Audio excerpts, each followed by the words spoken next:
I've done a lot of videos arguing against atheism at an intellectual level, like this one on the fine-tuning argument, or I did this video that's a sort of an animated video. Thank you, Ryan, my friend, for helping on the problem of divine hiddenness. I'm really proud of that one, despite it not getting as many views. He did a great job on that. Or I've done on the what caused God objection to the cosmological argument. I've done these two videos on the moral argument, saying let's not give up on that one yet, even though it's not popular right now. Or on my favorite argument of all, the argument for God from eternal truths. I just find that one the most interesting. But I've never really addressed what I think is the biggest problem for atheism.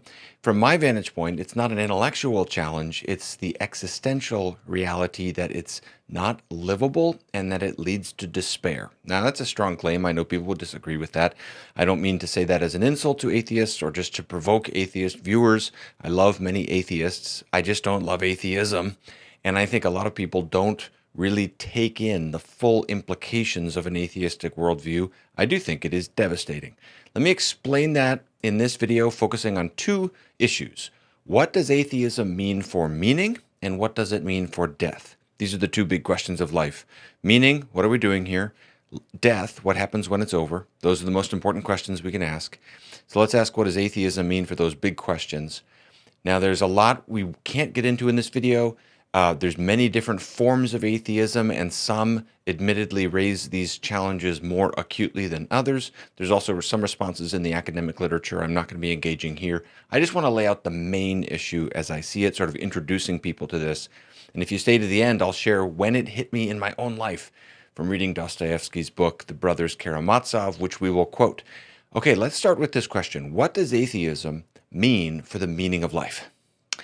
And of course, we're not the first people to ask this question, so we want to consider history and how others have thought about this. We'd be foolish not to consider how others who have preceded us have wrestled with this question. And probably the biggest effort to locate meaning in a world without God is represented by atheistic existentialist philosophy. Existentialism is a philosophical movement. Of course, not all existentialists are. It's a broad movement. But I say atheistic existentialism. I think this set of theories and instincts in philosophy captures the emotions of atheism, what it feels like to make this tilt or adjustment to life without God, which has happened so much in the modern era. You could sum it up with this core intuition from Jean-Paul Sartre and his famous slogan, "Existence precedes essence." Again, I know in the academic literature, this is sometimes not favored as a way to get into it, but at the popular level, it gets us into the question. This little slogan helps us. It's a good starting point. Essentially, it means that life has no model or blueprint. Okay, there's no ultimate plan. There's no essence. We simply are, or that's existence. So we are free to construct our own meaning and purpose. Put it like this: there is nothing that the world, or you or I, are supposed to be. We simply are. Now, that doesn't feel terrifying yet from introducing it like that. I think it probably will as we go. Sartre saw this as the result of atheism. That's why I call this the emotions of atheism. He said existentialism is nothing else but an attempt to draw the full conclusions from a consistently atheistic position. To explain why, he appealed to this famous slogan from the Russian writer Fyodor Dostoevsky, from whom we will be drawing a lot in this video, that if God did not exist, everything would be permitted. We're going to come back to that statement a couple of times in this video and see if that, number one, is that even in Dostoevsky? Yes, it is. Number two, is that a fair statement?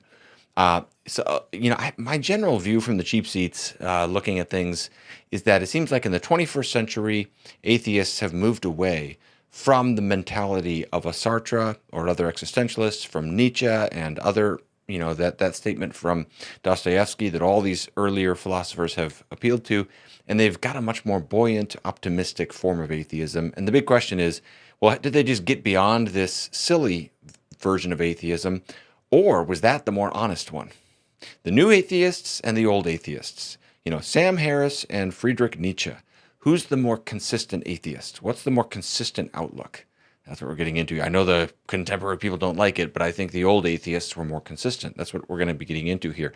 Now, Sartre talks about this. He says, starting in the 1880s, French philosophers who were atheists developed a secular morality, disposing of God but maintaining kind of traditional moral values and basically saying you can just leave off God and keep the same basic moral vision. And Sartre rejected that, saying, without God, there is no objective value for goodness that exists outside of us to which we must correspond in any meaningful sense. Therefore, the existentialist finds it extremely embarrassing that God does not exist, for there disappears with him all possibility of finding values in an intelligible heaven. This might seem like a drastic conclusion, and we'll register some objections to it, but just looking at the face of it, it kind of makes sense. If there's no creator who assigned the world a meaning, where else would it come from? It's hard to see where you'd get a plan for the world without someone doing the planning, you know? So you can see why people would experience the loss of God to be devastating like this. Think of a simple metaphor. So I like doing puzzles with my kids. Puzzles are fun because they have a meaning. The pieces are meant to fit together. Someone built a puzzle by constructing a picture and then chopping it up into pieces, putting the pieces in a box, putting the picture on the cover of the box, and now you can, you're working on the puzzle and you can sort of gradually discover a coherent meaning piece by piece. Puzzles have a meaning because they have a creator like that. But imagine if you're doing a puzzle and there's no picture on the box, there's no guiding image, there's no intended outcome. And as you start to do it, none of the pieces actually fit. You have to try to jam them together. It's up to you to figure out what picture do you make out of these puzzles and how do you force them to fit together. That is what Sartre is saying human life is like. Existence comes first. There is no divine plan or human nature to conform to. We're just hurled into the world and we have the burden of inventing our own meaning. That is what he sees as the logical follow-through and sort of the emotional implication of atheism. And I'm curious if it disturbs you as much as it disturbs me. I mean, just, really think this through. Your relationships, your goals, your suffering, the deepest things, the most important things in your life, they don't have any kind of coherent unity. There's no overarching plan or design. It's just puzzle pieces that don't fit, and you've got to sort of invent your own meaning as you go. For me, I experience that as devastating. Now, some people will say, but that's not what atheism means. Well, let's keep going and see how others have teased this out.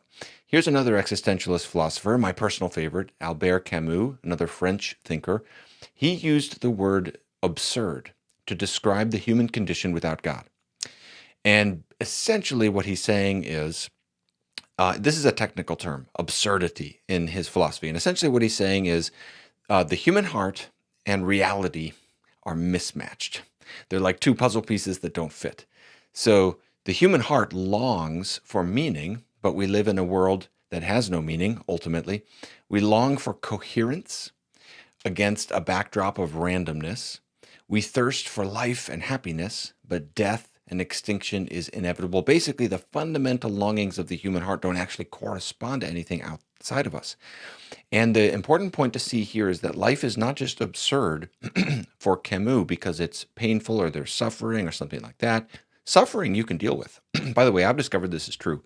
You can deal with suffering if it means something. Young men, for example, it's amazing what you can go through, but you need a meaning, something to organize your life. I think the reason a lot of young men and young women as well struggle with depression is they don't have meaning. It's not that life is hard. It's that there's nothing transcendent to organize it. And this is what Camus is saying. He's saying life is absurd, not because it's hard, but because it's just unintelligible.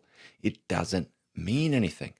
One image that he uses that's quite vivid in his book, The Myth of Sisyphus, is you're on a journey, but you didn't have a starting point and there's no destination at all. Think of it as you're wandering, but there's no Garden of Eden behind you or no promised land before you. It's just wandering. I'll put up on the screen this passage and you can see how he's using this image. Reality itself is a stranger. And he even says we're strangers to ourselves. It's quite provocative. Now, the key to see with Camus is it's not just the loss of meaning here, it's also our sense of helplessness in the inevitability of death. Death is absolutely inescapable, and therefore whatever you accomplish in this life, it won't have any permanent ongoing consequence. Eventually, your life and any consequence from your life will just run out, and all human civilization will fade away eventually. You just wait around long enough, and therefore there's no lasting results from the entire human story ultimately.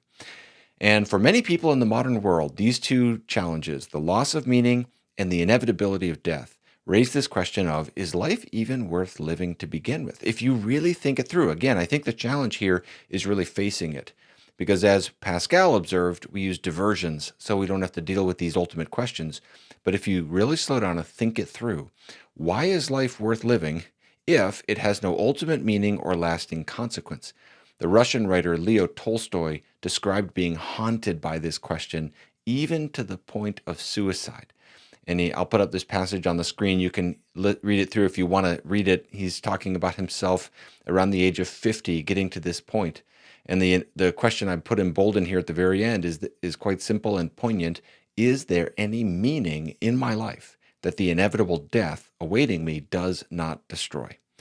And that might seem morbid, but if you think about it, it makes a lot of sense. If life is truly meaningless, then why is it even worth embracing in the first place? And that question, the same question of is life worth living, the question of suicide is what Camus is wrestling with. The very first sentence of the myth of Sisyphus says there's really one philosophical issue, and that's whether to commit suicide. Okay?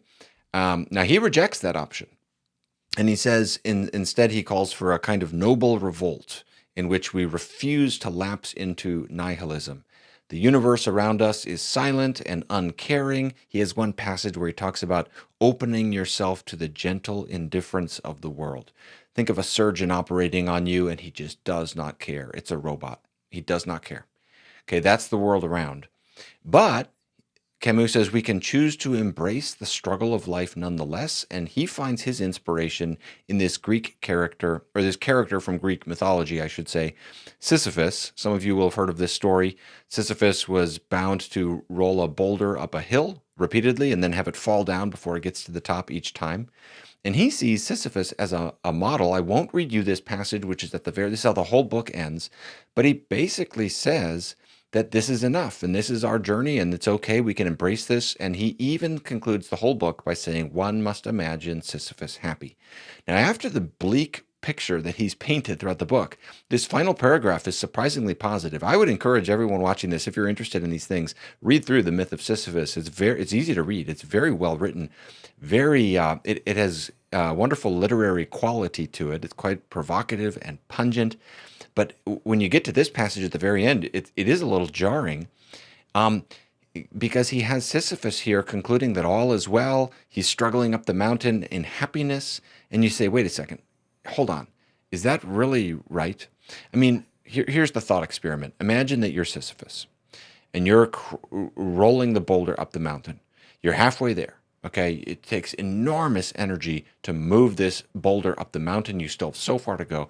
Finally, you're near the top, you're exhausted, and then the horrible moment comes where at the last moment, the boulder lurches out of your grasp, slips away, picks up speed as it hurtles back down the mountain, okay? And you're looking at it go, and the thought dawns on you, how long do I look before I go and start over again?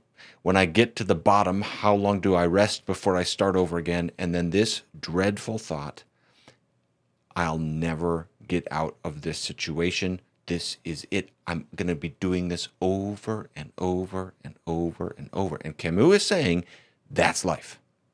That is life without God. That is life in this absurd condition where we are divorced from our setting, where we long for that which just isn't there. And it's just hard for me to see how Sisyphus can be happy in that circumstance. Camus says that he can embrace the universe as neither sterile nor futile. That's part of that last quote I just put up. Okay, I don't understand that. Futility seems to be the whole point of the very story. That's like why we have this story in our mythology as an image of futility. If that's not futile, to roll the stone up over and over again for all eternity without ever getting to your destination, then what would be futile? And it's hard for me to accept that someone can sincerely think of Sisyphus as happy. So these are some images from the French existentialists that are representative of one strand of atheism. Now, I've mentioned that that's just one strand of atheism. Most atheists today don't think like that. And so we can ask, is that too bleak? You know, why can't we just sort of banish that way of thinking to the philosophy classroom if you take an existentialism class? And as I did, I'll never forget it, 2004, University of Georgia. I'll never forget reading The Myth of Sisyphus outside Peabody Hall. on North Campus there, and what an experience it was. I almost wish I could go back to my former self and warn him of what he was about to get into, because that book affected me, as I'll share my journal entry about it in a minute. So, but why can't we just banish this way of thinking to the philosophy classroom? And what I want to suggest is the challenges involved in the loss of God are not so easy to toss to the side. As Western civilization has grown more secular, these existentialist questions about meaning have not gone away. In some ways, you might say they've metastasized. One of my academic interests is the relation of early modernity to late modernity.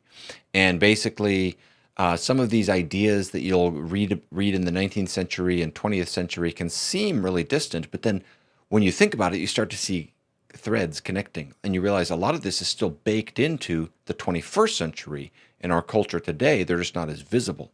And this is one of the themes in academic literature on existentialism, is that it has a kind of reverberating relevance to the late modern world, even though it starts in the early modern world. I'll put up a quote that's an example of that.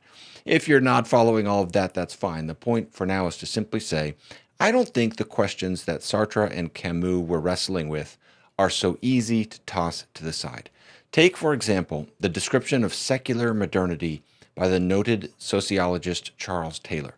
He's describing the modern world, and he talks about the immanent frame. If you know Charles Taylor, you've probably heard of this idea. Basically, we are sliced off from contact with transcendent reality, and therefore there is a resulting kind of barrenness and disenchantment to the modern world. And at the root of this is what Taylor calls the specter of meaninglessness, which he describes as a view of life that is empty, it cannot inspire commitment, it offers nothing really worthwhile, and cannot answer the craving for goals which we dedicate ourselves to. That word craving makes me think of the absurd there. Now, the important point for Taylor is that he is not describing one particular philosophy. He's describing modern Western society as a whole. This sense of barrenness is just baked into the landscape around us. Now, most of us don't consciously think like that. But I think when we slow down to attend to the emotions involved in the question of meaning, most of us can relate to this topic quite vividly. I think a lot of the despair, a lot of the depression and anxiety of the modern world does relate to these ultimate questions. Sharing personally, I remember the first time this collided with me. I'm reading Camus. I just mentioned this. I'm reading The Myth of Sisyphus, and it was like it lit my imagination on fire. I didn't agree with him, but I was wrestling with, what if he's right, but more difficult, how will I know if he's right? And I'll never forget just the sheer anguish that it leaves you in to wrestle with these ultimate questions. One night in my journal in the computer lab, I wrote, the only thing worse than the utter pain of life is its utter randomness. We are hurled into consciousness and struggle without any explanations or answers to accompany them. Life is like a test we are forced to take, the answers to which are impossible for us to know. The blanks with which we fill in the questions of life are at best guesses and usually merely unexamined prejudices.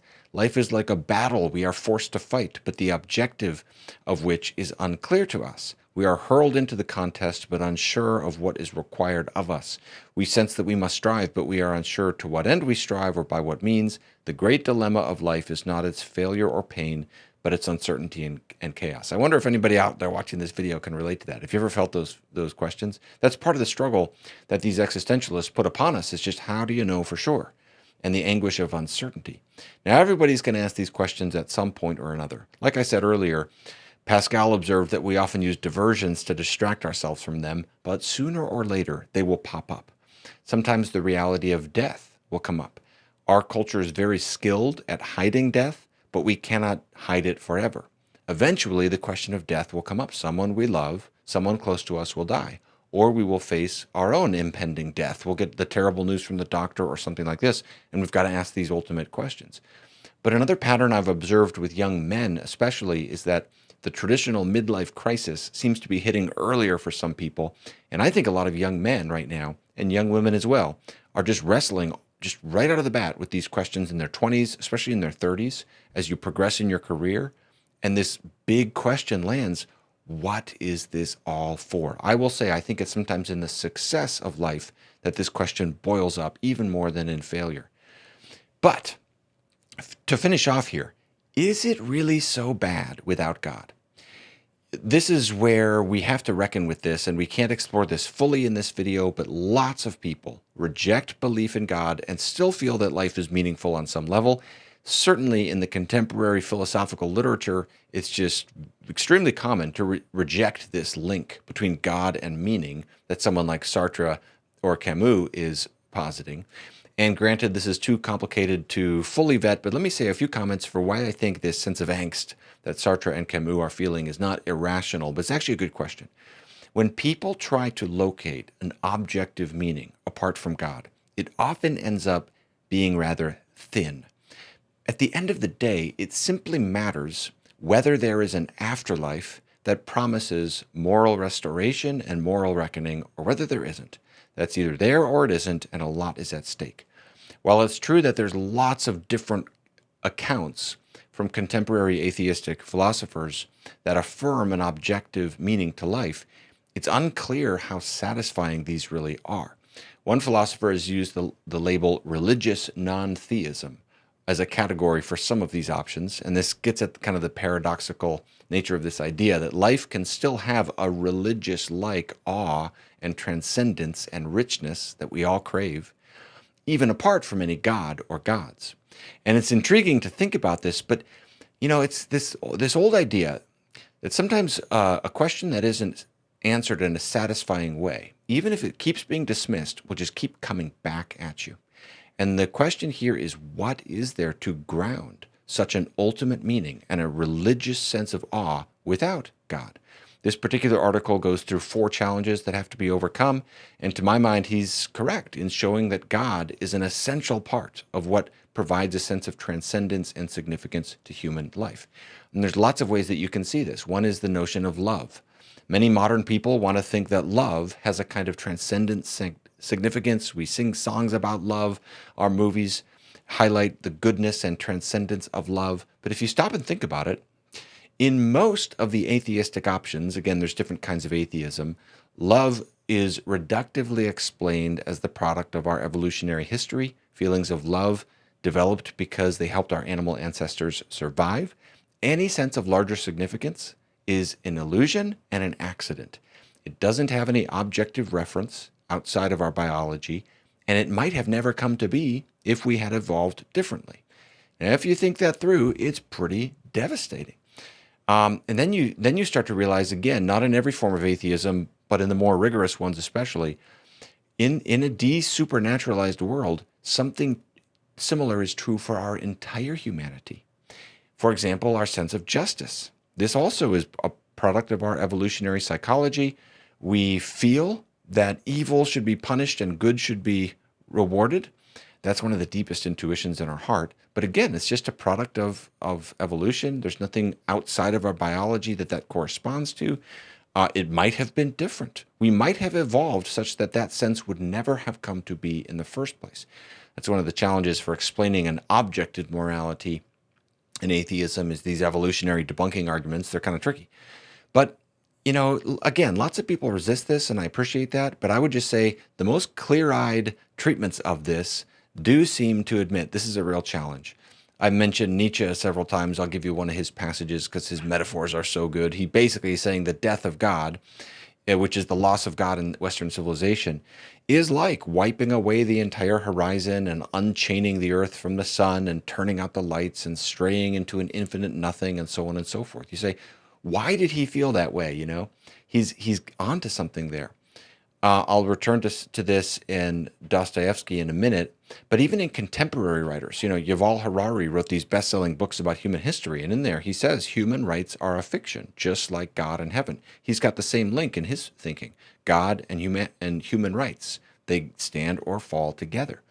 Maybe the most provocative thing I've read on this is an older article, 1979, by Arthur Leff in the Duke Law Journal, and it talks about the grand says-who problem. And his thesis is that a God-grounded system has no analogs. Either God exists or he does not, but if he does not, no one else can take his place. I remember reading through Lawrence Krauss's book, A Universe from Nothing. At the very end of the book, he pauses to consider what his proposal, namely a universe that is made from nothing, and therefore there's no creator behind it, And he's saying, what does this mean for the meaning of life? And the image he lands upon is Sisyphus. Quote, I have always been attracted to the myth of Sisyphus and have likened the scientific effort at times to his eternal task of pushing a boulder up a mountain, only to have it fall back each time. As Camus imagined, Sisyphus was smiling, and so should we. Again, the instinct makes sense that if you have a universe from nothing without any creator, it's going to be like a puzzle that doesn't have a blueprint, and you're not ever going to reach your destination.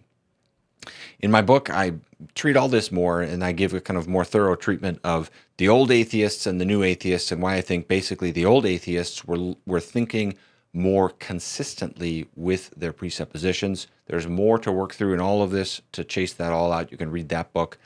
But hopefully, at least we've raised the challenge here for people to wrestle with. Can you really live with the implications of the loss of God and a consequence of that, the loss of the afterlife?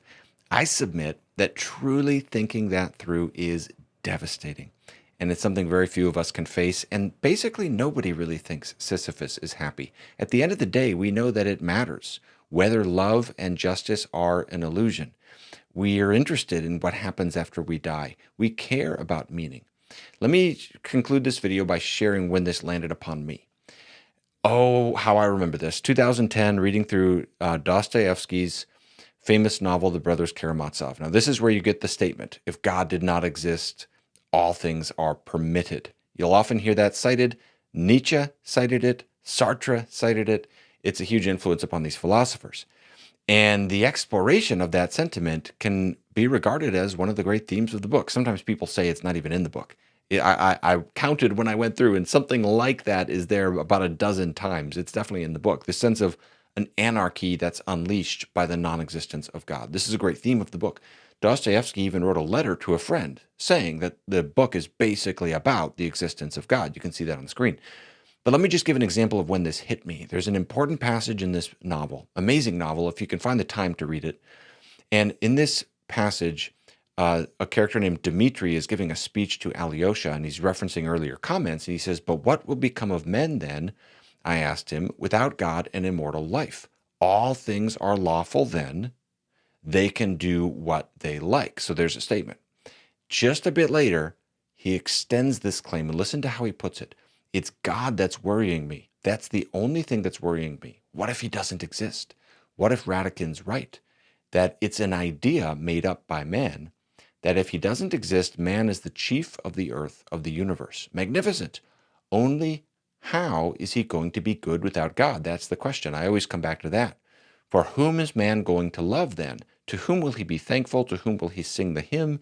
Radican laughs. Radican says that one can love humanity without God. Well, only a sniveling idiot can maintain that. I can't understand it. Think of Arthur Leff's article saying no one can take his place. It does seem a little naive to think you're going to remove what's at the base of Western civilization and our developed sense of morality and just keep the superstructure and there will be no changes. But what's interesting here is the emotional expression of this in this novel, but then the way it's borne out. And so I'm not adding on to my argument here with Dostoevsky. I'm kind of layering on the implications, because here's what happens in the book. Basically, at the logical level and at the level of argument, theism is rejected in the book. The character Ivan, who represents rationalism, gives arguments based upon the problem of evil that are not answered. Those arguments have to do with the suffering of children, and they're so vividly expressed that you think surely this is Dostoevsky's own view. After all, Dostoevsky's writing of this book was interrupted by the death of his own 3-year-old son named Alyosha. Alyosha is the name of the hero of the book. So you think, sure, you know, when Ivan in the book is going on about the problem of evil, you think surely this is what Dostoevsky believes, because there's no logical answer to it.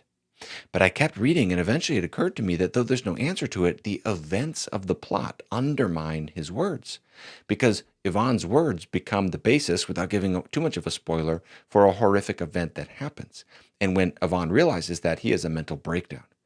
And so it seems that the rejection of Ivan's nihilism and skepticism comes not through an argument, but through the narrative.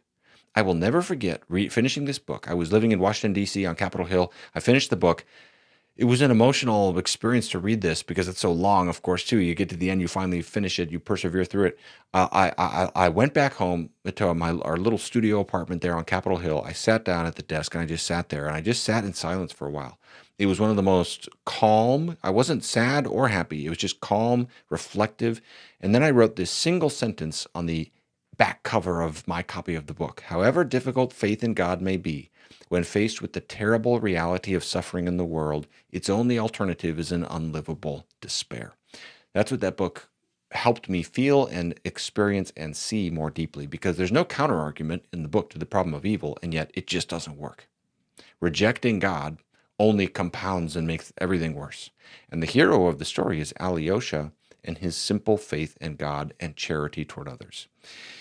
So it's at least worth asking this question: what if there's more? What if there is an afterlife? What if there is an objective meaning? What if the puzzle pieces do have a design?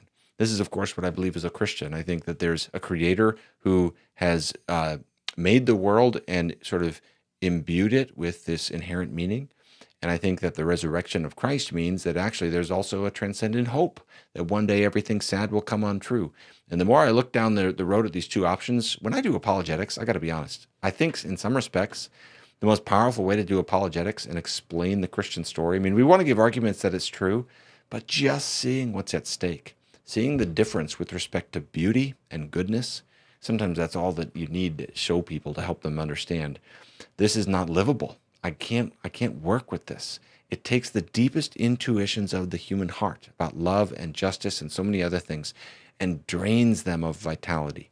And the attempts to push back against that and keep them just where they were with God seem very thin and contrived.